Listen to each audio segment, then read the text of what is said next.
Okay, Mr. Walker back again. Now we're looking to do a second video on exponents. Same four questions. What type of problem are we trying to solve? We're trying to simplify an expression with exponents being divided using our properties. How do we know what type of problem it is? There's an expression with exponents, right?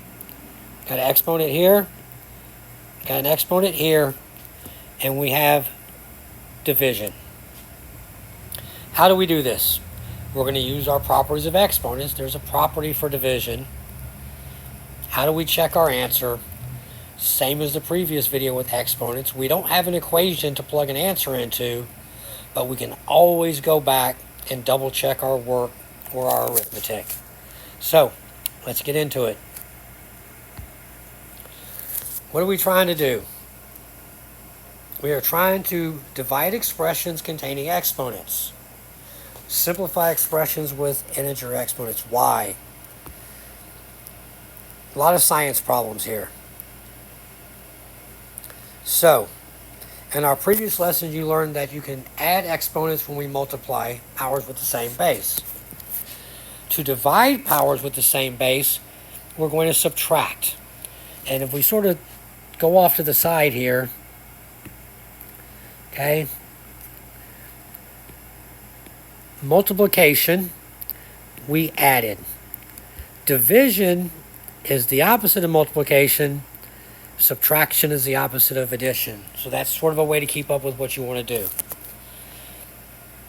So let's just expand this out before we get to the property and show you why it works. I've got 7 to the 8th divided by 7 to the 3rd. So that is 1, 2, 3, 4, 5, 6, 7, 8 sevens divided by 1, 2, 3 sevens. Now, when we have a division problem, we can cancel. So I go 1, 2, 3, 1, 2, 3. So 3 of my sevens will cancel on the top, 3 will cancel on the bottom, and that leaves me with 1, 2, 3, 4, 5 sevens. Okay? So our answer is 7 to the 5th. So, 7 to the 8th divided by 7 to the 3rd is equal to 7 to the 5th because 8 minus 3 is equal to 5. So our property is to divide numbers with the same non-zero base, we're going to subtract our exponents. Now, in each of the videos I've done the same thing. I'll do it again here.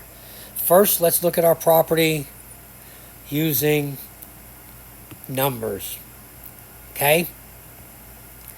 I got 4 to the 5th divided by 4 squared equals 4 to the 5 minus 2, which is equal to 4 to the 3rd. So we subtracted our exponents. Now, let's look at the actual property in algebraic terms, meaning we're going to use variables, not numbers. I've got a to the m divided by a to the n. We will subtract n from m so long as a does not equal 0. If a is equal to 0, you cannot divide by 0. If you don't believe me, try to do it with a calculator. It should give you an error. So our property for division is we will subtract our exponents. Let's look at an example.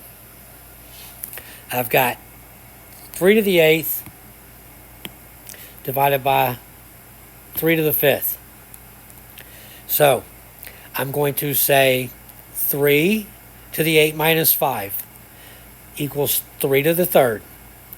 And if I multiply 3 times 3 times 3, that equals 27. Quick check of my arithmetic. 8 minus 5 is 3. I got a 3. I feel good with my answer.